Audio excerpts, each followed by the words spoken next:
couple of years ago, in 2016, the popular physicist Neil deGrasse Tyson tweeted something that resulted in I guess what they call a tweet storm of both in support and ridicule for what he tweeted. And the tweet just said this: "Earth needs a virtual country, rationalia, with a one-line constitution. All policy shall be based on the weight of evidence."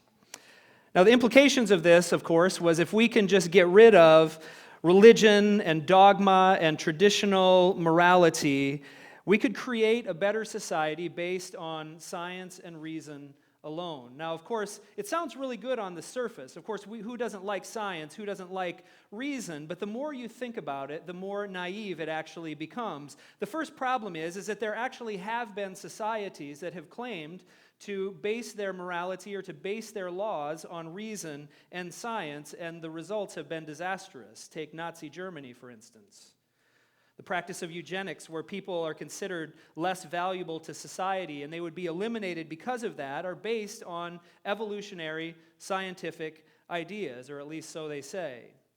Of course, the second problem with it is that philosophers and scientists for hundreds of years, have been trying to come up with an explanation for morality that isn't based on things like religion and dogma, but on science and empirical data, and have largely come up empty. And the final problem is that it ignores the fact that even facts need interpretation. There's no such thing as a simple fact. And so when we look at all of those things, what we find is that #rationalia is not going to solve anything. A while back, I watched a TED Talk by a scientist named Paul Zak, and it's been watched 1.4 million times. My guess is that if you're a TED Talk watcher, you might have watched it. And basically what he said was that he gushed about these scientific findings of a brain chemical called oxytocin. Have you guys heard of this before? You watched that TED Talk before? People actually, for a long time, were calling it the moral molecule because studies purported to show that if you could put that molecule in a nasal spray and spray it up someone's nose, it increased their trust and bonding and led to pro-social behavior. In fact, during the TED Talk, he said this. He asked this question. He said, "Am I actually saying that a single molecule, and by the way, a chemical substance that scientists like me can manipulate in the lab, accounts for why some people give freely of themselves and others are cold-hearted? Why some people cheat and steal and others you can trust with your life? Why some husbands are more faithful than others? And by the way, why women tend to be more generous and nicer than men? In a word, yes." In other words, he believed that morality was largely determined by our biology, by chemical substances. Now, scientists were so excited about these findings, of course, they immediately sent them to the media, and the media ran with them like they tend to do.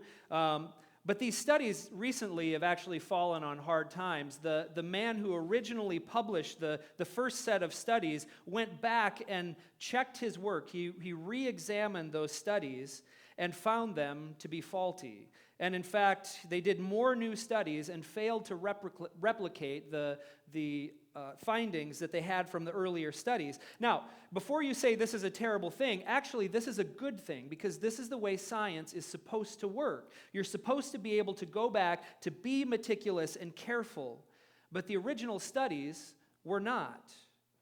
And yet, because the media ran with it, there's still this idea that oxytocin is the moral molecule. You'll still hear that being told.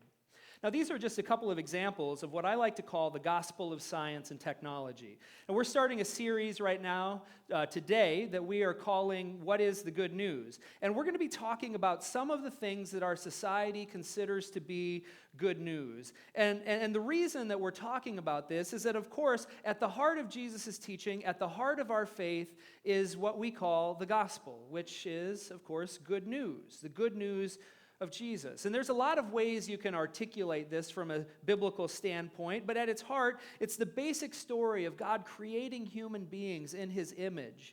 And because of that, we have unsurpassable worth. But because of sin, we ended up compromised, that we are not now what God intended us to be.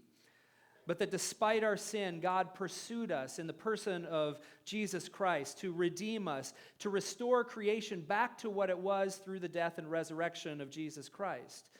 And so the good news for us is that God is saving the world, redeeming the world, and putting creation right. Now, for Christians, this is our overarching story. This is the thing that we believe is good news, but every day our society presents us with alternative gospels. In fact, many people have set the gospel of Jesus by the wayside. Some Christians even have set the gospel of Jesus by the wayside and have latched on to some other gospels. And over the course of this series, we're going to be talking about things like the prosperity gospel, the gospel of, according to Hugh Hefner, the gospel of marriage and family, and the gospel of no gospel. And as you might have guessed, this week we're talking about the gospel of science and technology. Now, what I don't want you to do today is to come away thinking that I am anti-science, or as they say, a science denier. For instance, I'm absolutely fascinated with studies like the one that they did on oxytocin, and I have a great deal of admiration for the scientist who is willing to go back and recheck his work and in the end say he was wrong. And the reason I have so much admiration is that you don't get kudos, you don't get grants for finding false theories. Okay, it's not as exciting, but yet he was willing to do it because he wanted to have some integrity. He wanted to say, no, the way science is done is we want to come to true beliefs, not just to find something that looks good in the paper. It's good science.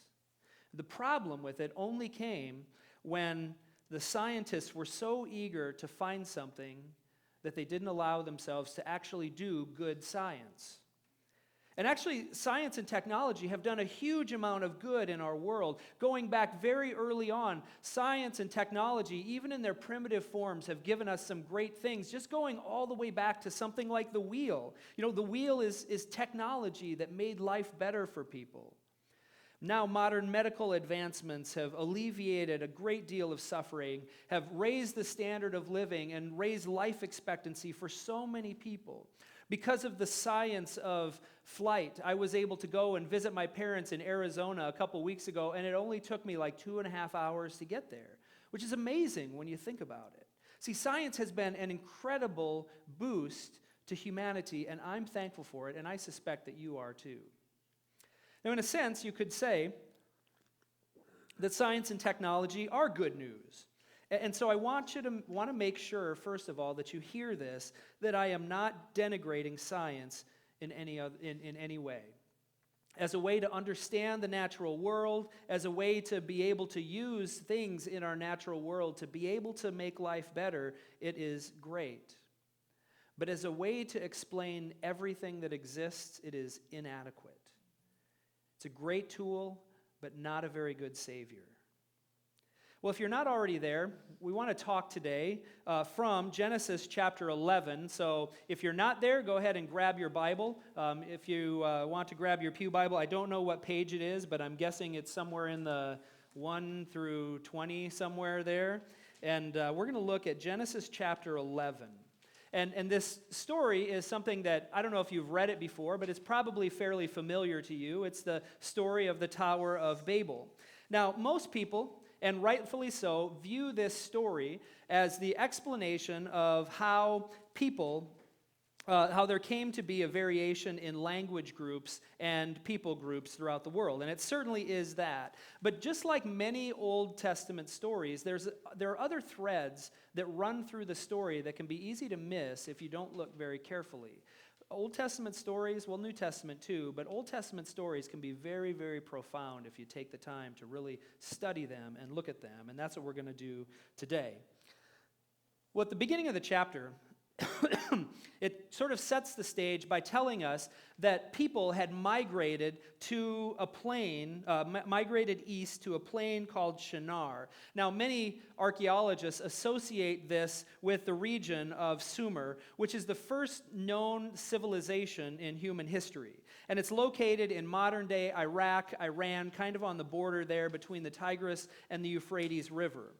Now, I want to start our story by going to verse 3 here, and it'll become clear why we're looking at this passage when we're talking about the gospel of science and technology. Verse 3, after they had moved, they said to each other, "Come, let's make bricks and bake them thoroughly." They used brick instead of stone and tar for mortar.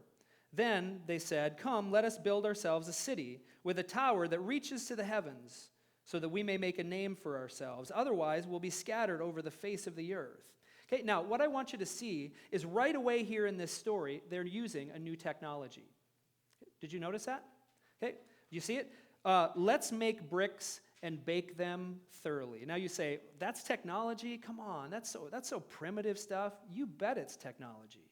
In fact, people were not created with the knowledge of how to do this, how to make clay stronger by firing it, by making it hot and then letting it cool. Okay, they had to figure this out. And in fact, archaeologists consider this to be one of the early, very significant technologies that changed the way we do civilization. And it may seem very primitive to us, but to them, it was actually cutting-edge technology that allowed them to do things that they couldn't do before.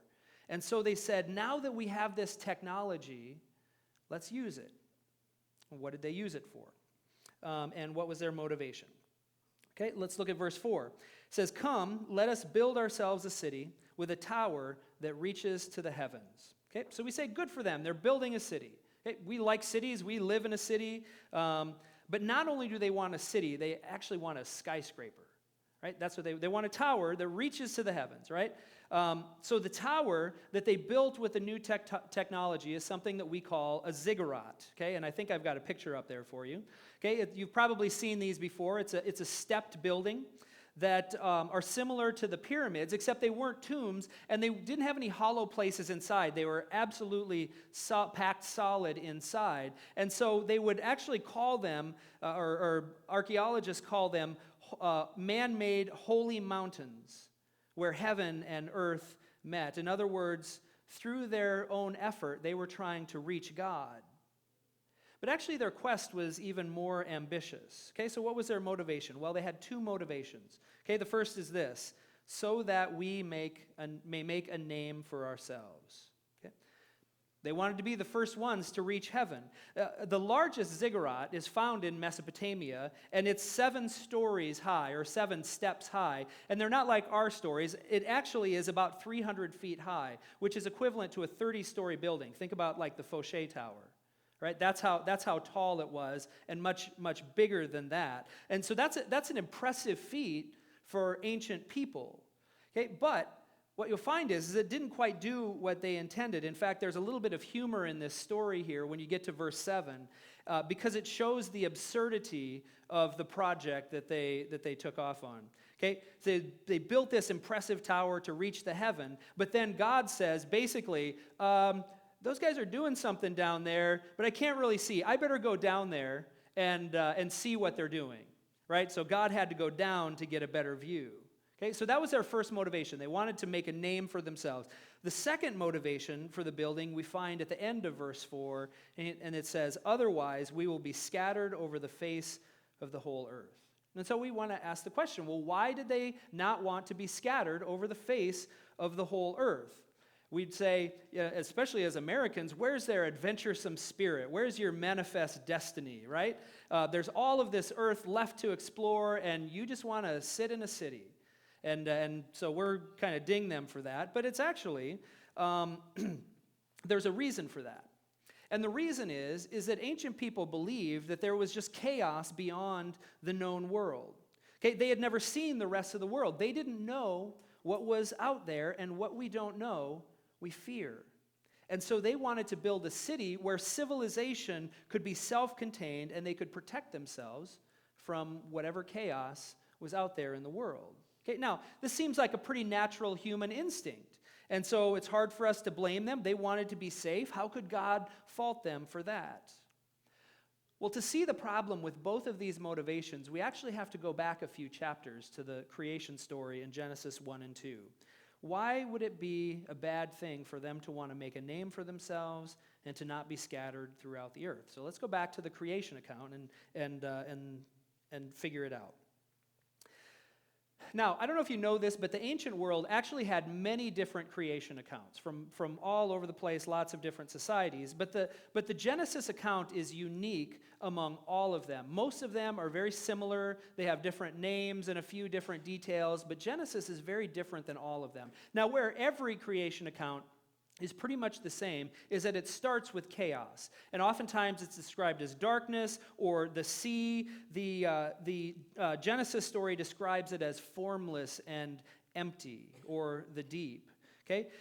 In the Mesopotamian account, though, even after creation comes into being, and you could hardly call it creation because in most of the pagan stories, creation is actually an accident. It's not an intentional thing. But in the Mesopotamian account, the chaos never ends. Of course, they believe in numerous gods, and each of them has their own will. And so in the heavens, there's this clash of wills that's happening, and there's a war that's going on in the heavens. And so there's not really any meaning to life. They're just trying to stay out of the way of the gods.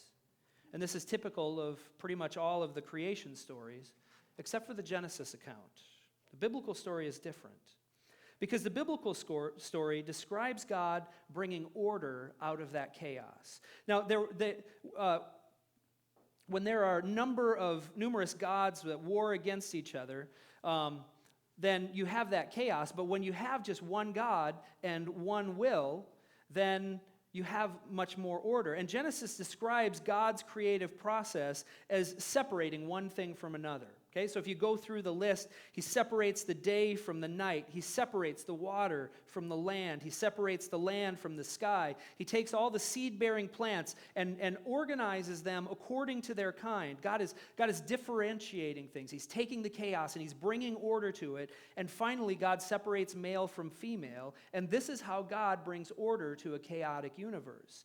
But this is how everyone brings order out of anything, right? Like if you're trying to clean your room, and there's, toys or clothes or whatever laying all over the floor, what do? You start to separate things out, and you put them in bins, and you separate the toys, and some types of toys go together, and some go in other places, and then you put your shirts in one place and put your pants in another place, and then you can find things, and what you do is you create order out of chaos by separating things from each other. Now, in the creation story, the ultimate act of separation is the separation between heaven and earth. It's a separation between a transcendent creator and its creation. And the pagan stories didn't have that separation. The gods were subject to all of the natural causes, so they didn't have that separation. And so the first problem with building the tower is the failure to recognize the distinction between heaven and earth, thinking that we can build a tower through our own effort to be able to reach up to the heavens, where where God says there's an insurmountable chasm there.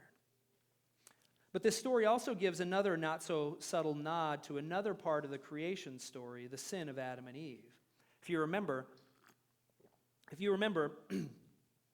God commanded Adam and Eve not to eat from the tree of the knowledge of good and evil. And we always have questions about this because we say, well, man, why would God not want them to have knowledge of good and evil? What's wrong? Isn't that what we try to teach our kids? But I think we've talked about this before, the fact that that's not probably a great understanding of what the tree of the knowledge of good and evil is. I think if we wanted to translate it better, we could call it the tree of I'll decide for myself what's right and what's wrong. In other words, the temptation of Adam and Eve was to blur the lines between God and humanity. This was the same sin as the Tower of Babel, okay, where we can make a name for ourselves. In other words, we can become our own gods. Now, this is an attitude that we see from some of the gospel of science and tech crowd. And I'm not going to say this is the case for all scientists. In fact, I would say it's not the case for most scientists. But certainly you see many popularizers of science, people like Steven Pinker, Richard Dawkins, Neil deGrasse Tyson, and others, that preach that science and technology is going to be the salvation of humankind, and that science has made God obsolete, that we can save ourselves. And when God is gone, then we'll be there to take his place. That's the gospel of science and technology. And this is as much a temptation today as it was back then. So, what was their other motivation? Why was it a bad thing that the people wanted to stay in one place and not be scattered throughout the whole world? Well, again, if we go back to the creation story, we'll find that it was in direct disobedience to another command of God. The very first command that God gave to humanity was, be fruitful and increase in number, fill the earth and subdue it. Okay? Now, you have to look carefully at this because this is really subtle. Okay? God's intent for human beings was to fill the earth and subdue it, which means go out into the chaos and bring order for human flourishing. That's essentially what that command means. Bring order that promotes human flourishing. And we're to do that in nature, and we're to do that in society. Whatever we get our hands on, we are to make order of it and allow for human flourishing. As creatures made in the image of God, our calling and purpose is to organize the world to bring about flourishing. Because when we do that, we bring glory to the Creator. Okay? And so what we see here is that it's not the technology that's the problem, it was their motivation. Because building a city can be a good thing. I mean, I hope so. We live in a city and we're part of building this society. But they were shirking their God-given calling, their God-given responsibility, and using their technology to make their own plans rather than to follow God's plans. And so what did God do? Well, I think you know the story. The Lord said in verse 6, if as one people speaking the same language they've begun to do this, then nothing they plan will be impossible for them. Come, let us go down and confuse their language so they will not understand each other. Now this seems really weird to us, right? Because it seems like God is jealous or he's afraid of something. And we'd say, well, what does God have to be afraid of? Did he really think they could build a tower that would reach the heavens and they could actually supplant his power? Well, no, not really. See, it's not that God was afraid that people would actually replace him as God. It's that he knew the state of our hearts. And he knew that if their power was unchecked, the evil that they could do would be endless. You see, this story is actually a nod to human potential. It's a nod to what we can do as humans. When we put our mind to it, we can accomplish great things. And when that potential is harnessed for God's purposes, it's good. But it's also a story that recognizes our fallenness. And in the hands of fallen creatures, with no regard for God's purposes, our potential for evil is also virtually endless. And so when God confused their language, he wasn't really punishing them. He was actually just limiting the damage that they could do. And notice that what he did was he scattered them throughout the world, which is what he commanded them to do in the first place. And so it's not really a punishment, it's an action that propelled them into their calling. Now, I suspect that you're already seeing where we're going with this. Why we're looking at this story when it comes to the gospel of science and technology. But let's talk about what this story teaches us about how we today should think about science and technology. Of course, we're only just scratching the surface. But let me just talk about three things, three statements for us about science and technology. First, science and technology are God-given tools that help us understand the natural world. Science and technology are God-given tools that help us understand the natural world. Okay? And because of that, I don't think as Christians we need to be threatened by science. I don't think we need to be threatened by new technology because faith and science are not opposites, but they inform each other. And there are lots of ways that people say that faith and science interplay with each other. One way is to say that faith can tell us the who and the why, and science can tell us the how and the what, where, and when. Okay? The Oxford mathematician John Lennox uses this analogy. He says this, he says, Aunt Matilda has made a cake, and she has made it for a particular purpose. Now, there are a lot of things scientists could tell us about the cake. Nutrition scientists can tell us about the number of calories in the cake and its nutritional effect. Biochemists can tell us about the structure of the proteins and the fats. Chemists can tell us about the elements involved in their bonding. Physicists can analyze the cake in terms of fundamental particles. Mathematicians can give us a beautiful set of equations to describe the behavior of those particles. We know how the cake is put together. We know all about its constituent parts and the way they relate to each other, and no higher power told us any of that. Science did. But our scientists cannot tell us why the cake was made. Only the Creator can tell us that. See, Christianity tells us that there is meaning and purpose beyond the material world, and that meaning and purpose is not something that we just make up, but it's something that is actually real. Some scientists agree with that, some don't. Some say, well, we just can't know that. But we also believe that creation can give us hints as to whether there is or isn't meaning beyond this world, beyond what we can sense. But science itself cannot tell us whether or not there's purpose. For instance, philosophers and scientists have tried for hundreds of years to give us an empirical basis for morality, like Neil deGrasse Tyson's Rationalia. They've tried to discover a morality that could be measured, that could be discovered empirically, that would be the same for everyone at all times, and there would be no questions about it, but they have come up empty.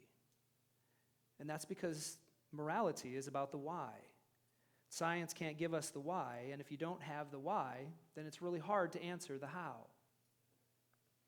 But when you have the why, then working it all out becomes possible. I'm not saying it's easy, but it becomes possible. You know, even the Bible doesn't tell us everything there is to know about the why, but what it does is it gives us purpose and meaning, even beyond the natural world. The second thing is that science and technology are not unqualified goods. They're not unqualified goods. Okay, and this is where purpose makes all the difference. Okay, think back to the story of Babel. See, the issue in the story was not the new technology. The technology was something that was neutral in and of itself, but the issue was their motivation.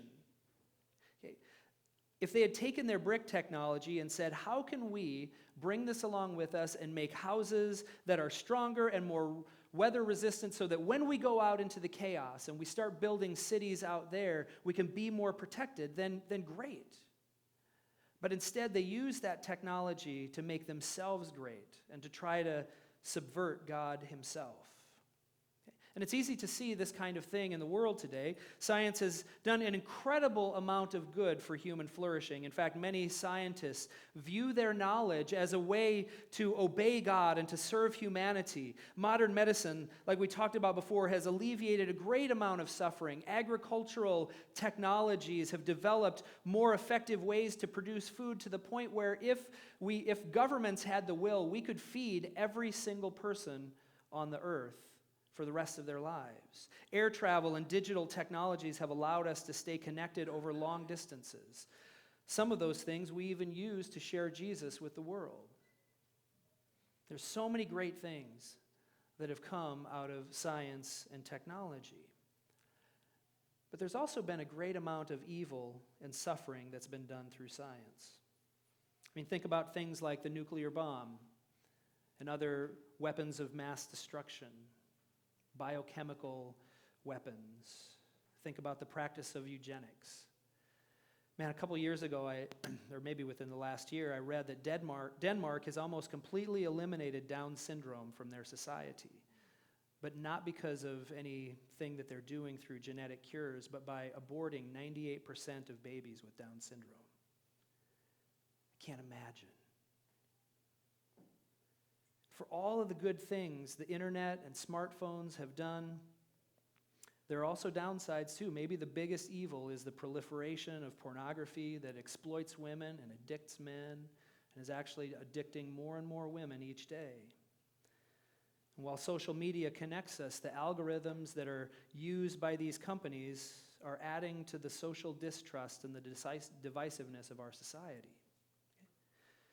And of course, we're always dealing with new technologies that come along and they show great promise for good, but people will always find a way to exploit them for personal gain or even just to do evil. Cloning technology, for instance, shows a lot of promise to be able to clone organs and to replace failing organs in people without the danger of rejection, and yet it raises all kinds of ethical questions. The mapping of the human genome has led to CRISPR gene editing that could eliminate deadly genetic effects. It has that kind of promise. But it can also lead to designer babies and eugenics. The history of science and technology has not been the history of continual progress. It's been a mixed bag that's done great good, but also some of the greatest evils in history. Science and technology without the wisdom and restraint of God becomes destructive. Which leads us to our last one, and it's just this, is that science should not lead us to arrogance, but to humility and worship. The great downfall of the people of Sumer was their arrogance.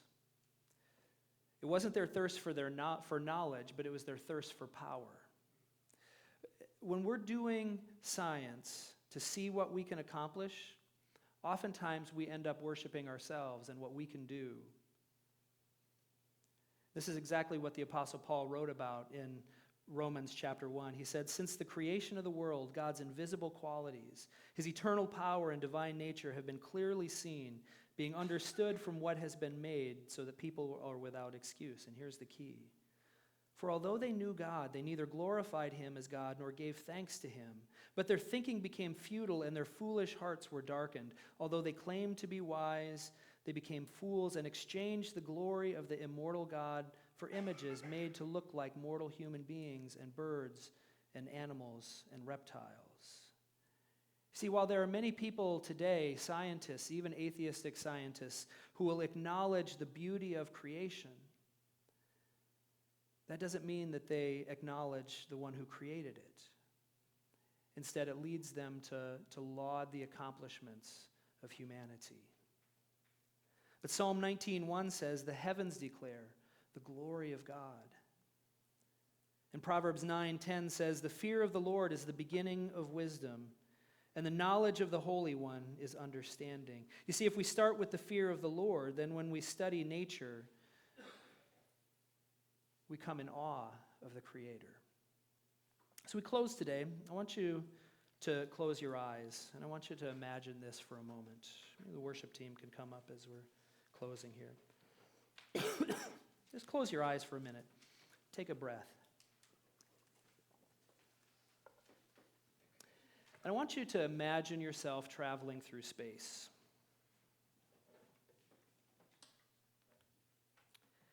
If you wanted to get from one end of the universe to the other, it would take you 14 billion years, but only if you were traveling at the speed of light. As you travel, there are more stars in the universe than there are grains of sand on the earth. There are 180 billion galaxies in our universe. There's one galaxy called M87 that has 1 trillion stars. It would take you 31,000 years to count to 1 trillion. The closest galaxy to us, Andromeda, is 200 million light years away. And even just within our own galaxy, if you hitched a ride on the fastest rocket humans have ever made, that travels 36,000 miles per hour, it would take you 50,000 years to get to the nearest star to our sun. Can you wrap your mind around that?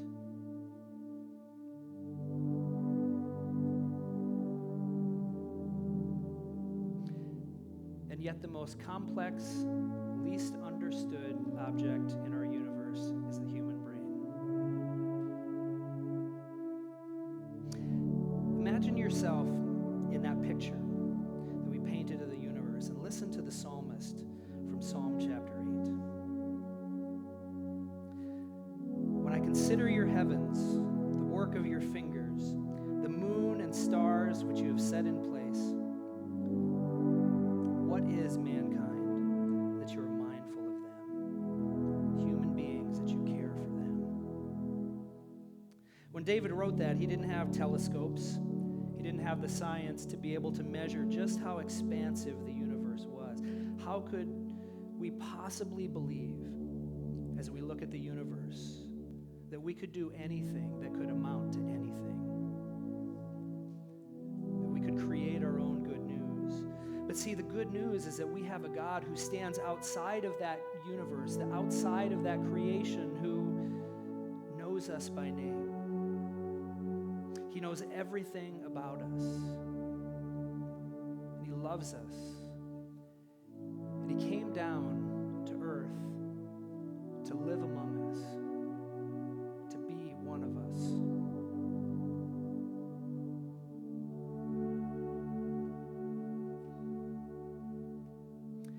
If that reality doesn't lead you to worship,